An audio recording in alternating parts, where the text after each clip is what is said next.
right, next up we have Amy Jennings.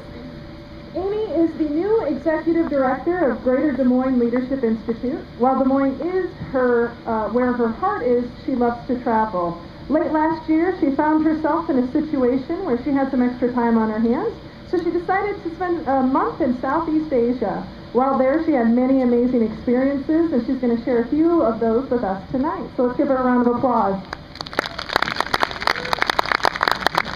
I'm going to get up here. Can everybody still see the screen? All right, go Matt. Okay, so earlier this year, I had the opportunity to spend some time in Southeast Asia. I went to Thailand, Laos, Vietnam, and Cambodia. But before I tell you some of my stories, I wanted to share a little bit about myself when I was younger. Every year I went to Girl Scout camp. There's me in the middle. And every year I cried the entire week.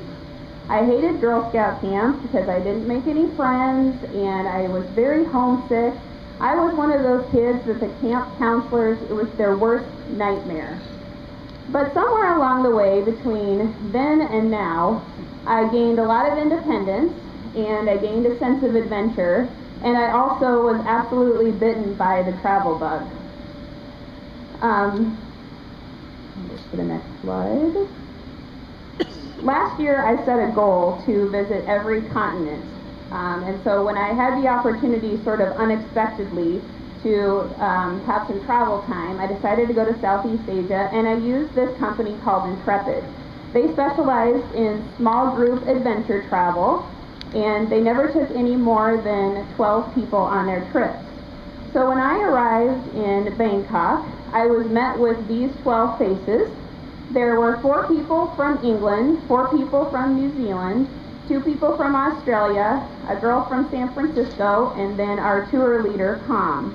The oldest person on our trip was 70, and the youngest person on our trip was 25.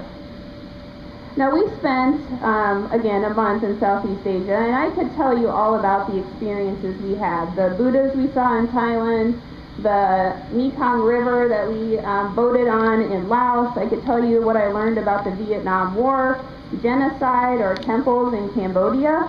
But I want to share a few of the more interesting experiences I had while I was there.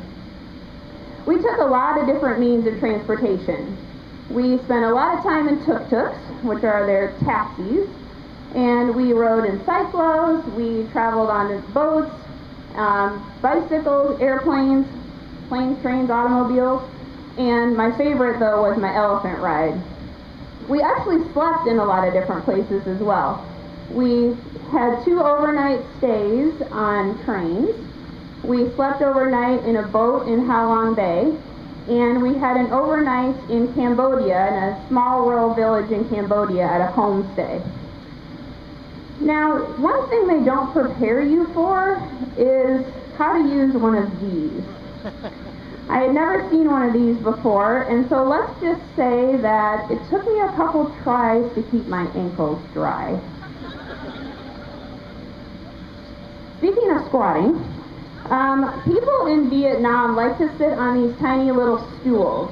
They pull their stools up in the middle of the sidewalk and sit there, they socialize, they eat together, they drink together, but all on these stools that are about a foot high.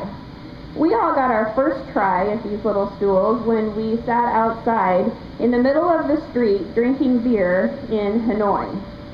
The mopeds were whizzing by, and our tour leader said, if the police come, grab your beer and run.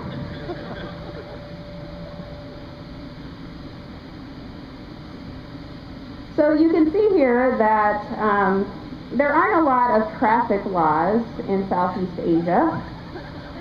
One thing you learn is to heed the advice of our tour guide, and that is just keep walking. We quickly learned how to play human Frogger as well. So people in Southeast Asia don't usually have cars, and so they have to figure out how to get their stuff around. And so you can see some of the examples of weird things we saw on motorbikes. One of our tour guides actually told us that he can fit his family of 5 on his motorbike, and including his mother-in-law, 6 some days.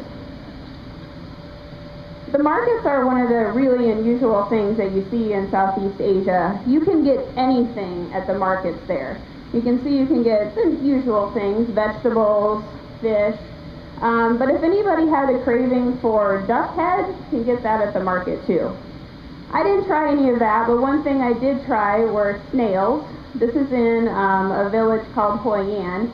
The people every day at 4 o'clock would sit outside with their tiny bamboo toothpicks on their tiny stools, you see, and eat snails. But my favorite culinary experience when I was in Cambodia was trying tarantula. And yes, I did eat the whole thing. Yes, it was crunchy, and it did taste like chicken. Speaking of chicken, we all know the person on the left, the Colonel from KFC. The one on the right is Ho Chi Minh, who's considered the father of communism in Vietnam. And the people on my trip and I thought that they kind of looked alike. Massages are one of the things that you see a lot or get in Southeast Asia. And one day I wanted to get a massage, and so I walked into the massage place at our hotel, and all the girls had on these tight little shorts and all this makeup, and about 2 minutes into the massage, when she was using 2 fingers to rub my back, and I saw a dead cockroach and a cigarette in the corner, I suddenly determined that she was used to another profession that involved massaging, and I walked out.